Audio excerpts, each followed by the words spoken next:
ስላችሁ ቤተሰብ ግን ለምንድነው ብሩኬ ብዙ ጊዜ ከሀይሚ ጋር ግጭት ሲኖረው ቲክቶክ ቪዲዮ የሚሰራው? ብዙ ጊዜ አይታችሁት ከሆነ ዩቲዩብ ላይ ከሀይሚ ጋር የሆነ ነገር ሊሆኑ ወይም ደግሞ የሆነ ነገር ሲሆኑ ነው ቪዲዮ የሚሰራው እና የሆነ ሰዓትም እንደ ጠዋት ላይ ማለት በዚህ ሰዓት ቪዲዮ ፖስት አድርጎ ከዛ ምን ግጭት እንደተፈጠረ ባላቅም ብቻ ይሄ ሙዚቃ የተወሰነ የሚነካ ነገር አለው ብዬ ያን ሙዚቃ እንትን ካልኩበት በኋላ ከሰራሁበት በኋላ ማታ ተጋይተው ነበረ ዩቲዩብ የለቀቁትና ብዙ ጊዜ ዩቲዩብ ማለት ቪዲዮ የሚለቀው የሚሰራው የቲክቶክ ቪዲዮ ማለት ነው። እንደውም አሪፍ ቦታ ሆን ብሎ ሂዶ ነው ቀረጻውን ራሱ የሚያደርገው እና ከሀይሚ ጋር ግጭት ሲደረግ ነው። እና ለማንኛውም ቤተሰብ ያው ቲክቶክ ላይ ለቆ አሁን ምን የመሰለ ቪዲዮ ቲክቶክ ላይ ለቋል ማለት በደለኛ ሰው ይቅርታ ብሎ ሰው ካካሰው ይኖር ወይ ልቡን ያልመለሰው የሚል በቴዲ አፍሮ ሙዚቃ ነው ቪዲዮውን የለቀቀው እና ያው ይሄ ሙዚቃ እንግዲህ ለሀይሚ ነው።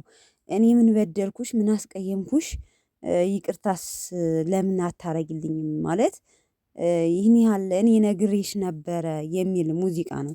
ያው ቲክቶክ ላይ ታይታላችሁ ይለቆታል ማለት ነው እና ያው ሙዚቃው ለሀይሚ ነው።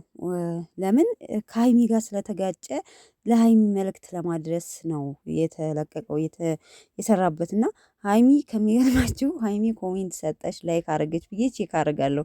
ብዙዎቻችን ቼክ እናደርጋለን እርግጠኛ ነኝ ቲክቶክ ላይ እና ላይክም አልሰጠችም ኮሜንት ምንም አይነት ኮሜንት አልሰጠችም። ሶ ግጭታችሁ የእውነት ነው ቤተሰብ ብዙ ጊዜ ዩቲዩብ ላይ ቢጋጩ እንኳን ማለት እንትን ይላሉ ኮሜንት ባይሰጣጡ እንኳን ላይክ ይደራረጋል እውነት ለመናገር ማለት ነው። እና እኔ ብዙ ጊዜ ብዙዎቹን ከብዙ ነገር ጋር አገናኘዋለሁ የእውነት ስሬስ ነው አይደለም ብዬ እንትን እላለሁ እና ምንም አይነት ላይክ አልሰጠችም። ማየት ትችላላችሁ እስካሁን ድረስ እንግዲህ ካሁን በኋላ አላውቅም በእሷ ፎቶ ተጠቅሞ ላይክ ያደርገዋሉ እንጂ በእሷ ፊት ላይክ አልተደረገም እና ግራ ገብቶኛ ማለት ነው። ለማንኛውም ቡራ እንግዲህ ለሀይሚ መልእክት አድርሷል። ሶ የሀይሚ ቁጣ አግባብ ነው ቢሆንም ግን ያው ተቆጥታ አትቀርም። ልካስሽ እስካሁን ድረስ በምንም አልከስካት በቀደሙ ፕራንክ ማለት ነው የተለየ ነገር አድርገህ መካስ አለብህ ክስ ሸሻለሁ ነው ያለው። እንግዲህ በደለኛ ሰው ይቅርታ ብሎ ሰው ከካሰው ይቅርታ ብለሃታል ግን ደግሞ በሌላ ነገር ብትከሳት የተሻለ ነው አሪፍ ነው ብዬ ነው የማስበው። ምክንያቱም ያው ተመልካችም አንተ ጥፋተኛ እንደሆነ እየፈረደብህ ስለሆነ በሆነ ነገር አስደስታትና ይቅርታ እንደምታደርግልን ምንም ጥርጥር የለውም ጨረቃዋ ማለት ነው። ፒሱ ናችሁ ተፋቅራችሁ እንደምትመጡ ምንም ጥርጥር የለውም። ያለ ነው መጋጨት እላለሁ በተደጋጋሚ እና ቤተሰብ ቡራዬ እንግዲህ ይህን መልእክት ለሀይሚ ነው አድርሱላት። ሀይሚ ዙሮ ትሰማለች እንደምትመልሽለት ተስፋ እናደርጋለን። እንወዳቸዋለን በፍቅር ኑልን እውነት ለመናገር ማለት ነው። አትጋጩብን ያለ ነው አንዳንድ ስራ ስትሰሩ ግድ ነው።